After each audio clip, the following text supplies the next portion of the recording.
Hello, everyone, and thank you for joining today's webinar, COVID Impact on 2021 Unemployment Insurance Costs, 7 things small businesses need to know and how they'll be most impacted. My name is Mike Van. I'm the head of marketing at Assure, and this is a topic that it may not be the sexiest because there's so many big things happening in the payroll HR world for small businesses in 2020. Obviously, pandemic, COVID driven, there's been more major legislation passed this year than probably the last 10, 15 years combined. And so it might not have gotten the attention of, in the sense of urgency of things like PPP loans and PPP forgiveness, the tax deferrals and whatnot from CARES and FFCRA and the president's executive order. But this is the topic that's going to impact, I'd say, pretty much all businesses in 2021. In the small businesses are going to be most impacted. So as we try to create this content and prepare our customers in small businesses everywhere to survive the pandemic, but also then be prepared to grow, part of that is having budgets that make sense and align to the reality. And because SUI rates, state unemployment insurance rates, fundamentally haven't changed that much from year to year in about a decade, a little more than a decade. I think a lot of people may have kind of forgotten the criticality of this topic. So that's the backdrop. That's why we think it's important and look forward to sharing the information. Joining me today, a couple experts in this area from the Assure payroll tax management team. Summer is the head of sales and tax and compliance. She's been working with customers for a long time. Summer, I won't tell you or Kelly, but I think we're in the decades, plural maybe. It's been many years, right, that we've been in this space. And so Summer comes at this from working directly with customers. Kelly, I'd say, is the practitioner and really understands the ins and outs of the state law, the federal laws, in the mechanics for how this works behind the scenes. So Summer and Kelly, welcome to today's discussion. Thank you. Happy to be here. Thank you. Okay, so without further ado, let's go ahead and jump in and talk about the 7 things. And I thought it would be smart for question number 1, just taking a peek at the registration list and maybe who's going to watch this thing on demand later.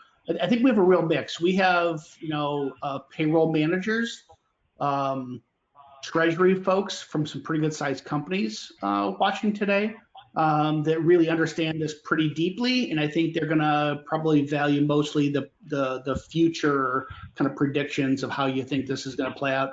But a lot of small business owners, right, they know what unemployment insurance is. They understand mostly that it's administered by states. But I don't think the average small business owner in 2020 is thinking about unemployment insurance and what those rates and how to budget and plan for it. A lot of them are, I think, white knuckling this year, right? They're trying to survive and eventually grow their business. They're experts in their field, but they might not be experts at tax. So if the payroll managers and the tax experts on the call will indulge me for maybe, let's call it 5 minutes or so, I thought it would be smart to kind of just back up a little bit and just, let's explain, not too remedial, but how does unemployment insurance work? How does it work, FUTA versus SUTA, in how this whole model works? So Summer or Kelly, I don't care who takes this one on first, but kind of break it down in layman's language for us, how this whole unemployment process works. Sure, I can take that. Basically, Unemployment 101. You have state unemployment insurance and you have a federal tax act as well. Speaking of state unemployment, it's a tax-funded program required by both state and federal. Some states require employees to contribute as well, but the majority is an employer benefit. So at the state level, there's usually 2 factors in calculating your SUI tax. It's your wage base and your SUI tax rate. Unfortunately, this isn't standard across the board. Every state pretty much has their own new hire rates, their new tax rate, their new experience rate. So that'll fluctuate for employer as well as state. And then there's also the wage base that can fluctuate basically from 7,000 to, I've seen it all the way up to 40,000 by state. So that'll be the wage base that you have to hit before you stop actually calculating the tax. And then, of course, there's the federal tax. So the Federal Unemployment Tax Act, your FUTA taxes, is strictly federal. It is only paid by the employer, and that's depending on the rate. It's usually about 0.6%. I've seen it as low as 0.4%, but that also depends on making sure that you've paid your state unemployment to on time to your state. The state unemployment, the states that levy a payroll tax on employers to fund the majority of their unemployment benefit programs, there are a few states that actually have the employee pay into it as well. But bottom line, it's normally an employer tax. It's based off of wage bases, and it's based off of your tax rate that is assigned to you by the agency. And it's usually a quarterly tax. So it's calculated at the end of the quarter, paid at the end of the quarter. And then normally it's heavy first quarter, second quarter, and then usually you hit your wage bases and it'll even out towards the end of the year. Yeah, That's really basic. I'm going to guess everybody knows it, but just to be sure, when you say wage base, what does that mean? It's a taxable wage base. So, for example, in California, the first $7,000 of wages is taxable. And then once I reach that $7,000 limit, I'm no longer taxed as an employer for that specific employee. So if I have multiple employees, as soon as I've paid that $7,000, the rate against that $7,000 taxable wage, then I no longer have to contribute for that employee. And we can talk about more of the complexity that comes into state unemployment when we get down to some different questions, especially multi-taxation, because unfortunately, if you have an employee that moves out of that state and you've paid that wage base, you don't actually get to keep that credit, and your wage bases start over and get a little more complex as you go along. Yeah, on surface, real simple. It gets pretty complex pretty quick. So, yeah, it certainly can. So to set the table for what we're talking about a little bit later, in general, this is an employer tax. Basically, it's a head count. You pay up to a certain amount per employee per year. There is a rate. It's not a flat tax. It is rate-based. You get assigned a rate every year depending on A, how long you've been in business, and B, how much of a reserve that you have paid into. That reserve will comprise of the taxes that you've paid, basically minus any unemployment claims that your former employees have filed. So what makes this a little bit more complex this year is the high unemployment rate, which is going to affect everybody's tax rate for the next couple of years. Yeah, thank you, Summer. So I think we're all kind of on the same page. So thanks to the experts on the call and indulging in as we went through the kind of the primer on unemployment. But now let's jump to like the big question of the day, which is how is it, and Summer, you just kind of began it, right? So how is it that COVID is impacting 2020 rates? The most obvious is unemployment is, off the charts for obvious reasons. But, how does that, is everybody kind of punished, if you will, equally? How does that work? Well, I'm going to start, and then I'll turn it over to Kelly for some detailed information. The good news, if there can be any good news out of 2020, is that most employers won't really be impacted until 2021. So the impact in this calendar year is minimal for most. So, Kelly, why don't you give us some details behind that?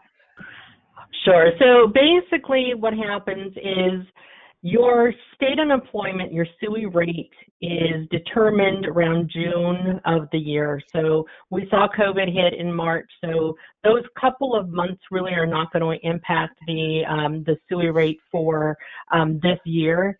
It will be probably modified and increased for 2021, as Summer said. Unless, basically what happens is no matter the severity of the COVID-19, the employers aren't going to experience the higher SUI cost until January of 21. And the only time that their rates may be going up for this tax year is if the state has a rate change mid-year, or they have a fiscal year to determine their SUI rates. So the states that do a mid-year SUI are like New Jersey, Tennessee. So you'll probably see your rate increase for those states before the majority of other states will be increased. So you're not going to have that increase. It's probably going to hit 2022 is when you'll probably start seeing the majority of the rates going up. A couple of things, a lot of the surge in the initial unemployment claims for the reduction of workforce is really what's going to impact your SUI rate, because we've reduced the workforce. So we've reduced taxable wages. We've reduced the actual tax, the state unemployment tax that is being paid to the state. So it's not so much the claims. The claims do impact your reserve and reduce your reserve. So obviously your rate's going to go up because it needs to replenish that reserve. But you're really going to be hit because of the reduction of workforce. We're no longer paying in taxable wages. We're no longer paying the tax to the state. So it's a combination of a couple things that are reducing your reserve, reducing the state, and then eventually what's going to happen is that the state doesn't have the money to pay these claims, and it's going to look to the federal government for a loan. And we'll talk about that impact on more of a cascading impact for employers. But we're not going to see a huge impact like Summer said, which is, the nice thing at this point. But your increases are going to be happening with over like the next year and a half that you're going to see the rates definitely increase so that it can replenish those reserves. So Kelly, I think that's probably when we think about, it doesn't behave like traditional health insurance necessarily, but conceptually, at high level it does, right? It's based on claims and you got to pay in to fund it. And I think everyone probably intuitively, as soon as they saw the title of the webinar, oh yeah, that makes sense. A lot of unemployment claims in 2020, rates will have to go up because a lot more participation in 2021. But I think that's a missed component. A lot of people probably don't understand is because layoffs were so big that we didn't pay as much in, right? Can you exactly. Anything else you can say, or how small business owners and whatnot should be thinking about, the depletion of these balances that they may not even realize we're depleting? Right. Well, beyond your reserve, that's what you're paying into, so that when the employees do, make their claims, it's hitting the reserve. So, because you're not paying taxes and you're not paying consistently into that, your rate's going to stay the same. It's not going to go down. It's going to go up because it needs to build that tax base up for your reserve. The reduction in the workforce, most of the time you could replenish your reserve from the prior year in the first quarter, because your wage rate has all started over. You're starting at zero. You have a decent and employee infrastructure, and you can pay all of your taxes, and you're pretty much good for the year because you've replenished that reserve. Unfortunately, because we have a reduction of workforce, we have a lot of employees out on unemployment. You've reduced your reserve, and you're not paying into it.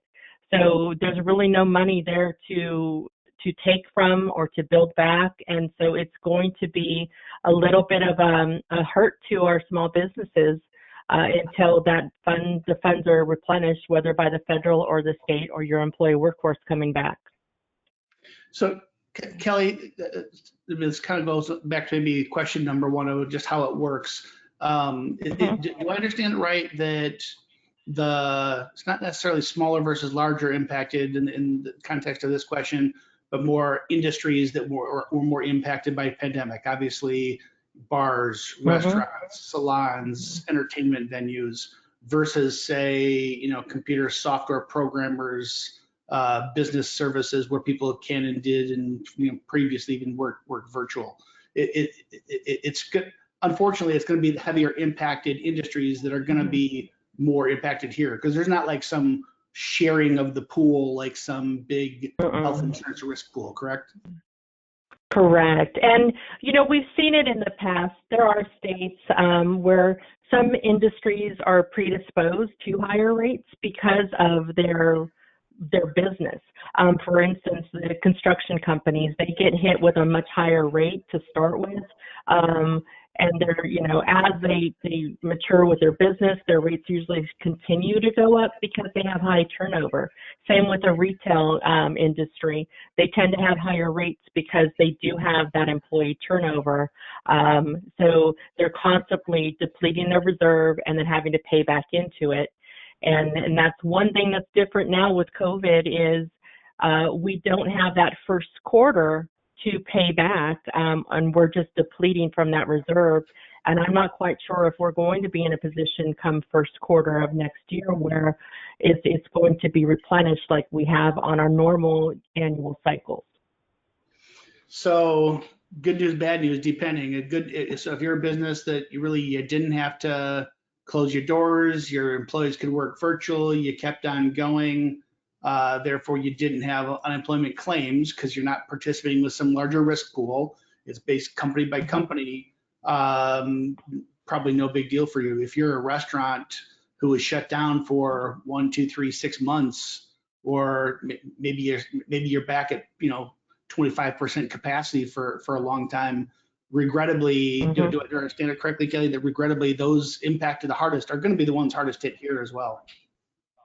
Yes, absolutely. Because by no fault of their own, they had employees who had to reach out to the benefit and claim their benefits, which then reduced that reserve. So unfortunately, it is. It's kind of like a catch-22. You try to do your best, and the ones that are going to get hit hardest with the new rates due to COVID are the ones that have been hit the hardest with COVID. Right. Well, I guess maybe the only silver lining is it's going to be a delayed impact, right? So depending on when your state resets rates, you're at least, in most cases, 6 to 12 months out. Am I thinking about that right? Yes. Yeah. I mean, a little bit of time to build that the money, or to keep a little bit of a nest egg for this tax payment. Yeah. All right. Summer, anything else you'd want to add on the COVID impact? Yeah. What comes to mind is really, the rates will increase in 21, but they'll also increase in 2022. You're not going to see a huge spike. Usually the rates will probably increase for a year or two before they start to decrease slightly. So COVID hit immediately and hit these industries, like a truck. But the increase in the SUI rates, we generally see a slow burn. So at least that's not a huge, a huge hit to people in January. You'll have a higher rate in 21, and then 22 will be a little higher. So it's, at least we're dragging the impact out over a couple of years as opposed to an immediate hit. I guess the only real good news there. Yeah, right. Okay, I'm going to switch gears here. So for those who are interested in this topic, so this is kind of either going to apply to you or it doesn't, but it can be a sneaky one that a lot of people don't realize it will impact. We did an entire hour webinar, what is it, I think, Kelly, maybe 2 weeks ago, something like that, on the topic of multi-state impact of taxation and how COVID is kind of playing a trigger event a lot of people don't think about. So, you know what, and forgive me, I'm going to come back to that question. I jumped ahead. I'm looking at my notes here. Let's first just talk about the 2021 budget impacts. So let's maybe try to put some dollars and cents around what small businesses should expect for 2021. Well, from Start that. you know. Okay, go ahead. Okay, I'll let Summer start that. She has more experience with the Yeah, I customer can side of start that. simple, and then maybe you can talk about it a little more detailed. I Wonderful. read maybe a month or two ago a report in the Seattle Times, and Seattle area was one of the initial hardest hit areas by COVID. So it's probably not going to apply to all of the country, but it's a nice barometer of like worst case scenario, I guess. Yeah, right. So this report said that small businesses could expect triple their unemployment insurance rate by 2022. So that's that slower burn I was talking about.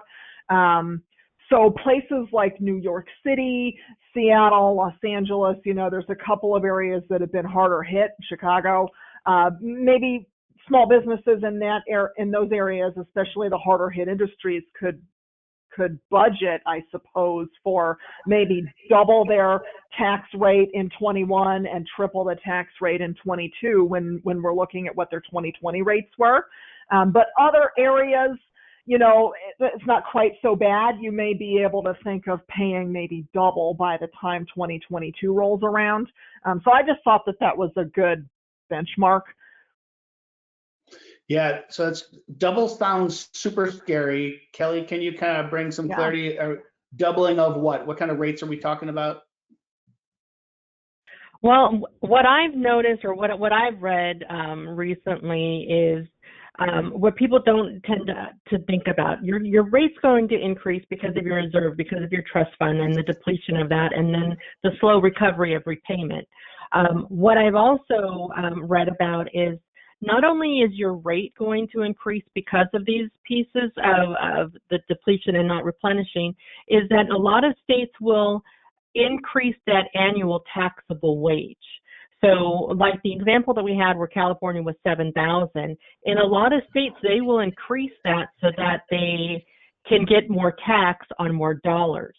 And one of the pieces that I read that over the past 15 years, and I apologize, I don't have my source on this, but I read that it was over 15 years that the taxable wage increased on average about 2.4% annually.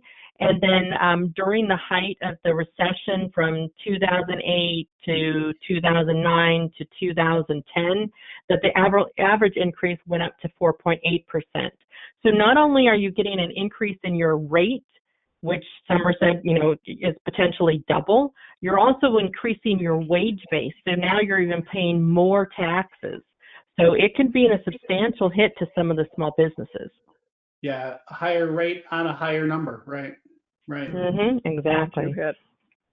All right, so I don't want to go too much deeper on this because we're going to come back on trying to put some dollars and cents on this for people and so how a small company, a medium-sized company might be thinking about, you know, how many dollars actually set aside. So I don't want to steal too much thunder, but anything else before we move on to multi-state? Well, the one thing that I will add here, and we will dive deeper in a little bit, is to talk about the federal advances that states may take under the Social Security. I think it's 12 Act 12.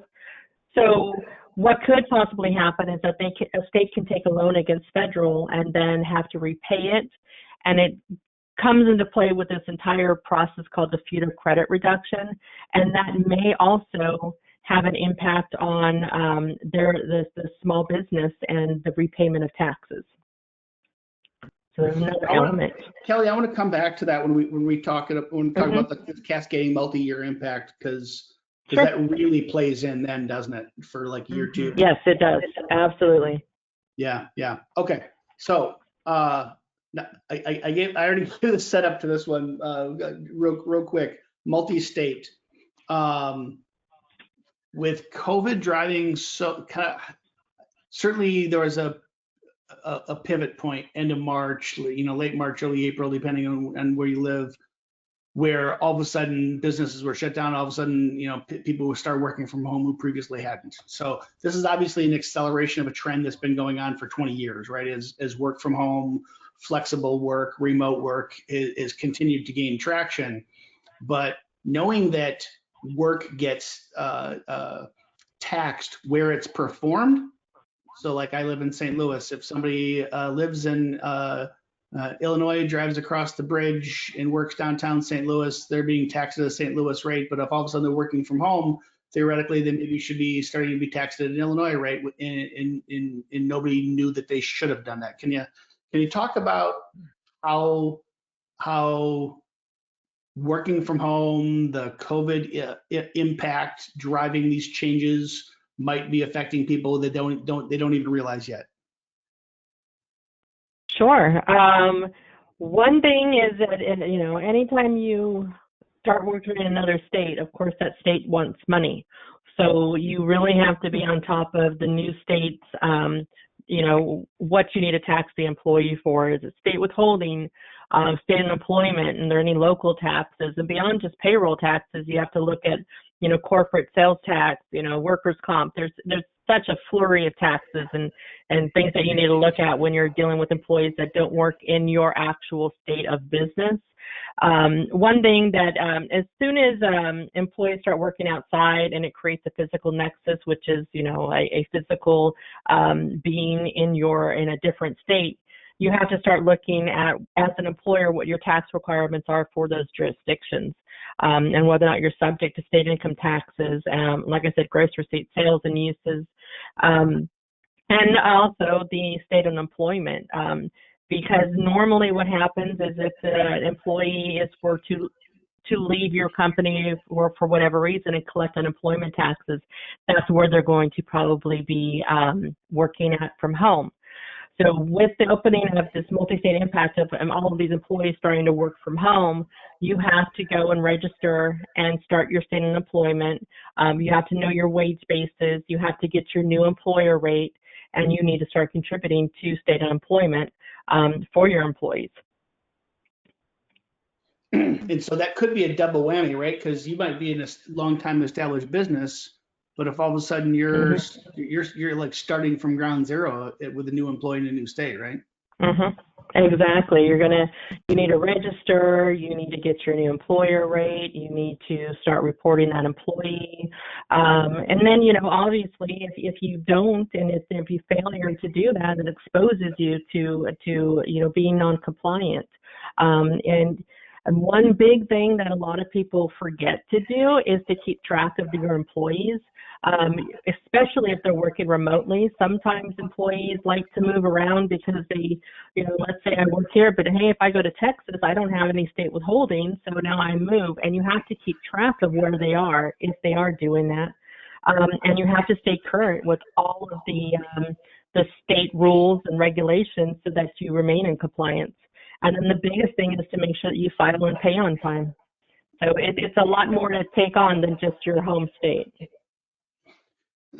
So maybe a couple of questions, and just thinking practicality. So I'm a small business owner. I've got maybe 25-ish employees, and some of them start working from home because of the pandemic. That turned out to not be so terrible. We keep doing that.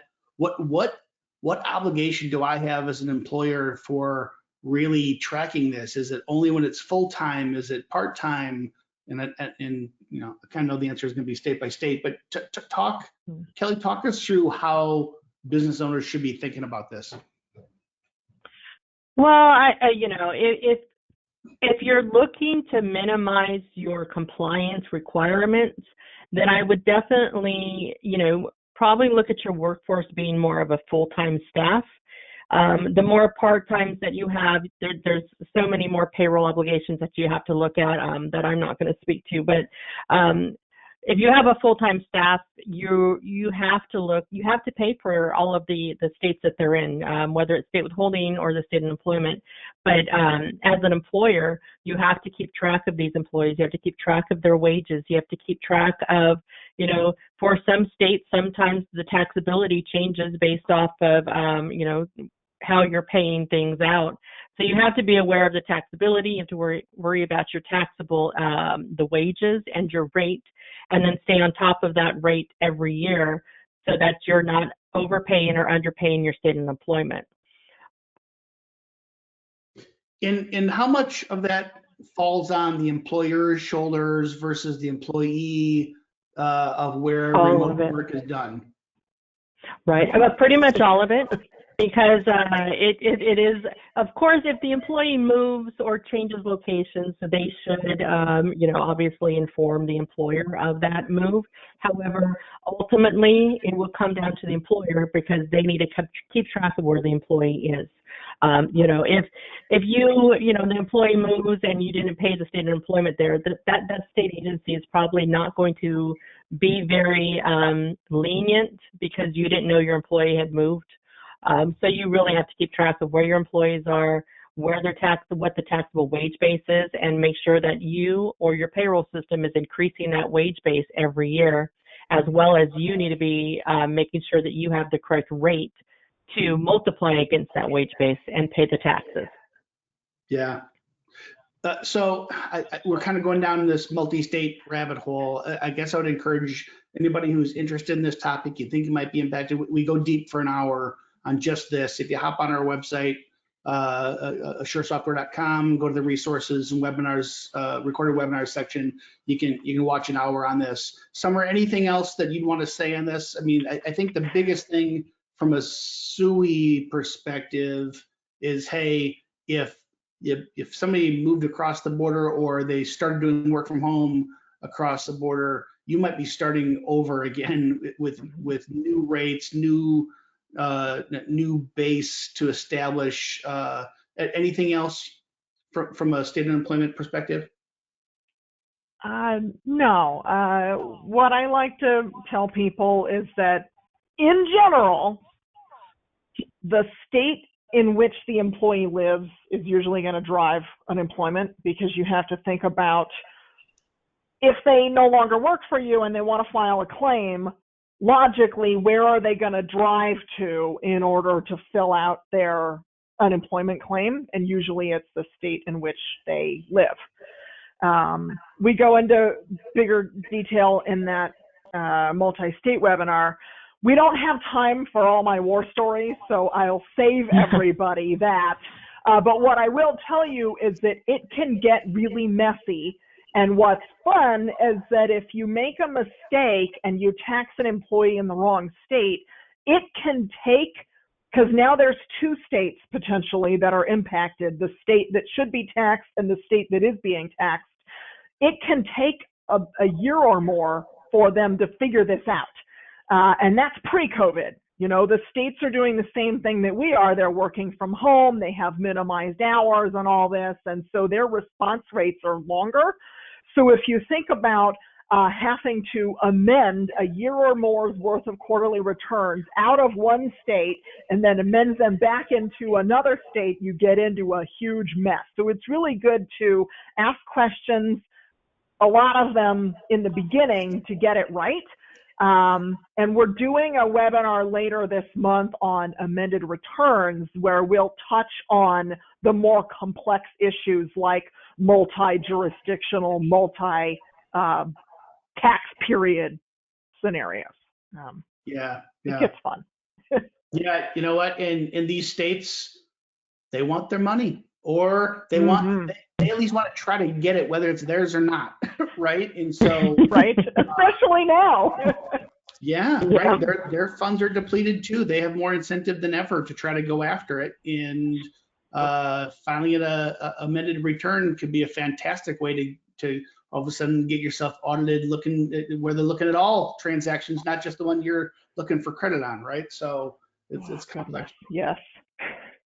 Yeah. Okay. So not to try to scare people too much, but it's scary stuff. It really is, especially if you're a small business and don't have deep resources. Okay, let's move on here. So Summer and Kelly, you guys have kind of hit on this, and Kelly, I want you to go deeper talking about this. So the states are underfunded. They borrow from the Fed. That impacts the following year's rates. Can you kind of talk to us? Because like on the surface, like when I was thinking about this, I'm like, okay, it makes perfect sense. A lot of unemployment claims in 2020, therefore higher rates in 2021.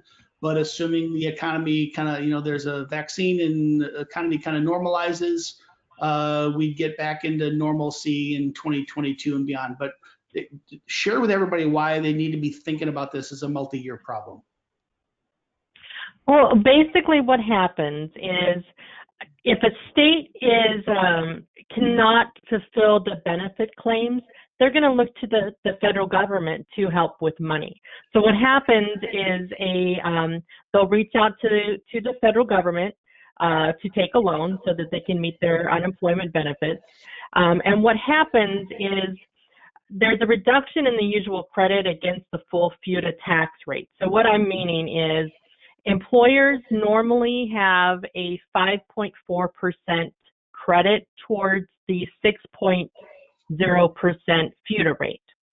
So normally they pay about 0.6%, and that's the tax liability they pay per year. When we get into situations now, like with the COVID pandemic, and states borrow money from the federal government, if they do not pay it back by November 10th of the second year from that loan, then they become a FUTA credit reduction state issue. So what happens is the reduction schedule is 0.3% for the first year, and then 0.3% for the next year, and 0.3% for the following year until they repay the loan in full.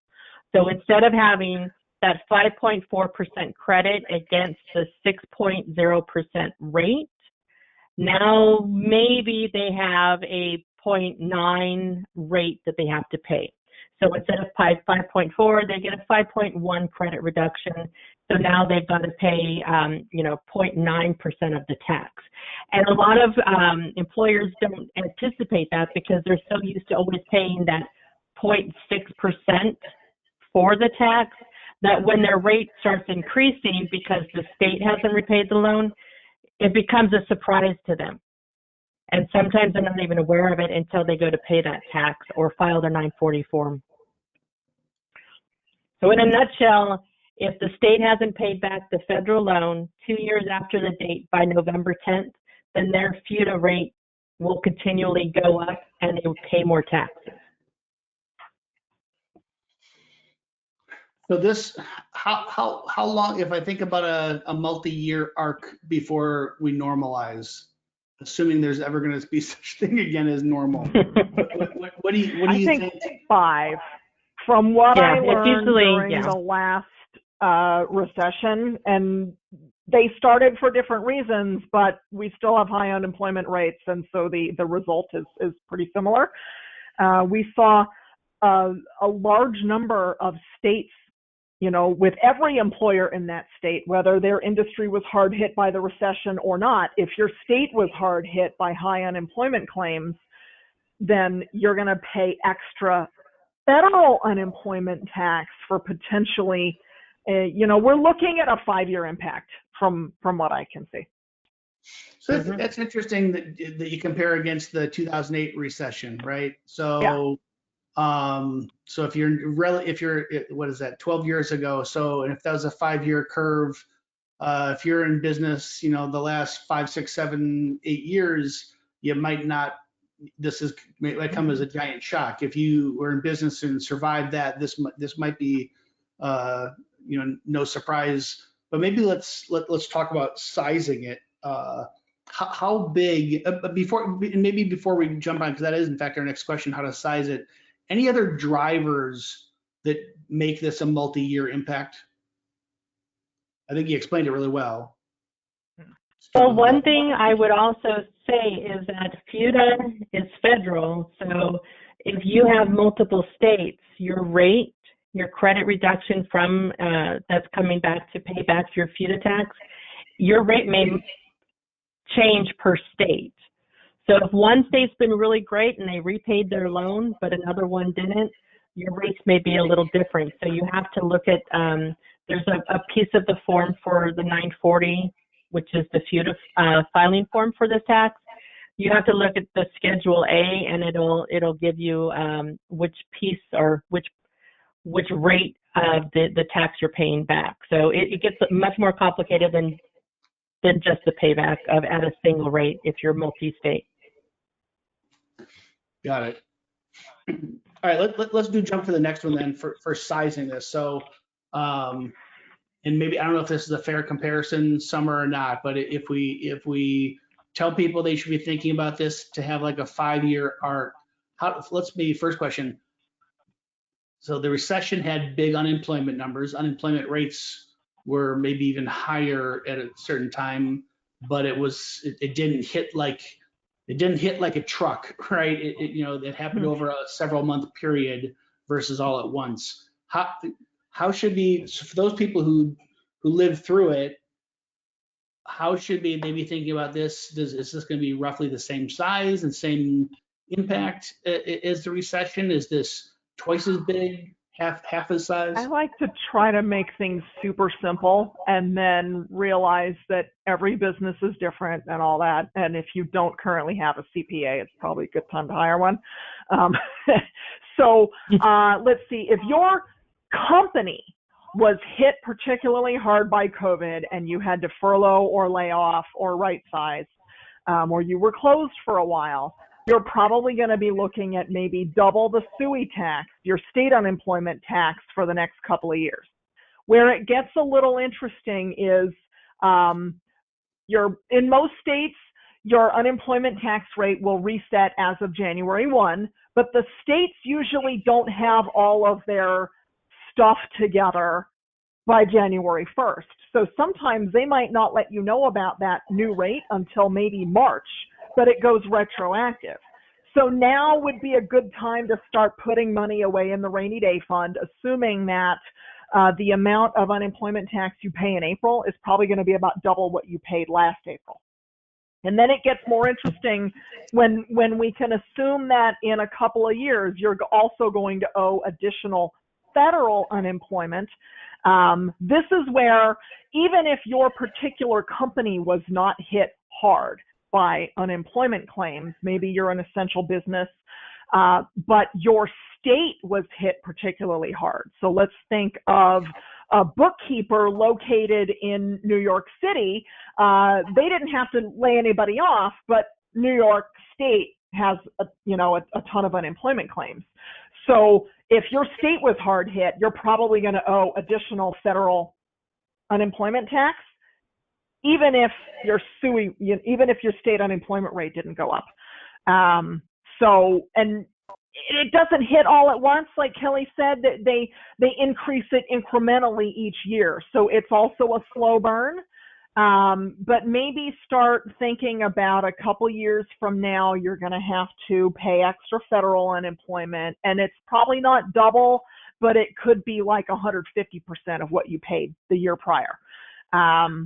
The fun thing about that one is you don't know that your state is subject to extra federal unemployment taxes until after Veterans Day in November, and it also goes retroactive. So in a couple of years, really it's get your rainy day fund, put extra money in there so that if you owe extra taxes, you're not looking under couch cushions. Yeah, in this comparison to the 2008 recession is really apples and oranges, is it? Because there, obviously, it was a different cause, right? But probably hit from an unemployment perspective, probably was a little more ubiquitous in the way it hit industries versus the pandemic has been so almost hyper selective, just crushing some businesses while not impacting at all others. Yeah, but to Kelly's point, the reserves are low regardless of what industry you're in. So I think everybody, regardless of whether their industry was hit really hard, I think that I like to prepare for the worst and then hope for the best. If you sock away extra money and then you don't owe it in taxes, and then you have a little bit of a reserve that you can do something positive for your business. But I just saw people in January, of 2010 having to come up with hundreds of dollars worth of extra money to pay their federal unemployment taxes, and they were scrambling, and then I saw people hurting. So if there's anything we can learn from the last recession, it's put away whatever extra money you have available to you just in case.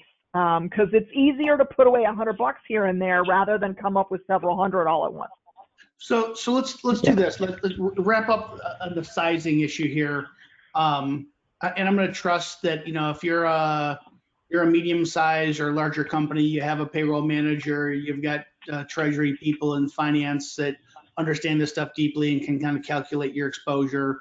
But I think the average small business person probably does not. So can you just let's take a look at a couple different buckets. If I've got 10 people and I've got 50 people, are we talking hundreds? Are we talking thousands, tens of thousands of dollars? Because we're asking them to sock a little bit of money away to prepare for this.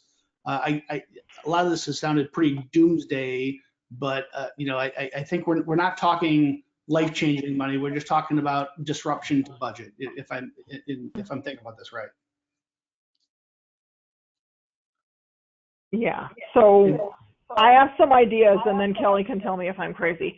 If we're looking at 15 employees, give or take, you probably need a few $100s extra. If you're, a couple hundred employees, maybe you're in the low thousands. If we're looking at tens of thousands of dollars in extra unemployment costs, that's probably a fairly large company that's got reserves anyway. So for the smaller businesses, it's a few $100. I don't think it's totally doomsday. Just, put away $20 here and there and don't touch it, and then you should be fine. Mm-hmm. Kelly, anything to add? Absolutely. No, I absolutely agree with that because it is. I don't think it'll be, monumental. I just normally what I see is it's a little bit of a surprise because they accrue for the normal tax rates from their payrolls. Every time that they run payroll, they accrue for it, and then when they go to reconcile, it's questionable as to why do I owe a couple of $100, and it's that's why you've got to stay on top of your rates and just make sure that you're updating that information so that if you are accruing, then it's not going to be such a big surprise at the end of the year. Yeah, very good. Okay, good. When you talk about rates doubling and tripling, those are scary sounding numbers. But just to ground everyone, we're not talking about the kind of numbers that could probably put someone out of business. But it's not pocket change. It is enough money that small business owners should be thinking about this in making sure that they leave themselves some cushion. Okay, let's take one last question here before we wrap on time. What surcharges and assessments might be involved? Well, what we normally see is depending on the states, and this doesn't necessarily happen as a direct result of COVID, but it can happen based off of workforce. Surcharges and assessments usually come into play to help repay the loan and to build back up the reserve. There's also surcharges or assessments or reemployment benefits that they like to put out there for training. So depending on the state and the needs that they have, they can come out with rates that they can either have specifically set aside, and it'll usually calculate against the same wage base of a state unemployment wage base, or they'll take a surcharge or some type of reemployment percentage and attach it and include that on top of a state unemployment rate. So it really depends on what is voted on or decided at the agency level and what the need is. Normally after some type of a workforce issue where a lot of employees go to claim benefits, they'll come out with a training tax or a reemployment surcharge so that they can train and get people back out into the workforce. So, and they haven't really established them. They usually start coming after the first of the year, and they'll tag that into your unemployment, the breakdown of your rate at the first of the year. Got it. Anything else you'd add, Summer? Yeah, I just think it's funny, and Kelly's right. This usually comes after a big event like this, and the states need to replenish their reserves, so they might, instead of only increasing the rates, they add this extra little tax. But what's funny to me, I suppose, is that once the economy gets back to quote unquote normal, they don't generally get rid of that little surcharge that they no longer need. Usually it's now a permanent part of your SUI tax. So, you know, any state that enacts an extra assessment, don't expect it to go away. True. Because they're getting their money and they're just going to keep getting it. Understand. Okay, guys, so what is on the surface a simple issue, more unemployment claims in 2020 due to the pandemic, is going to result in higher rates for 2021, but it gets super complex really fast as soon as you get past that. And I think you did an awesome job kind of unpacking this complex topic. So small business owners can in fact be prepared for what's coming in 2021, but probably through 2024, 25 even. So thank you so much for that. And thanks to everybody else for attending today. So Assure provides human capital management services in the form of payroll and tax software, HR software, time and attendance software, as well as HR services from online databases where you can access via the internet and ask any HR question you have, or call our help desk with any HR help, or we can literally become your outsourced payroll HR department. And so if you have any questions on these complex issues, by all means, reach out. We would love to help you, just like we help 60,000 other small business owners. And so with that, Summer, Kelly, thank you so much for providing the great content, and thanks to everyone else for attending today. Great.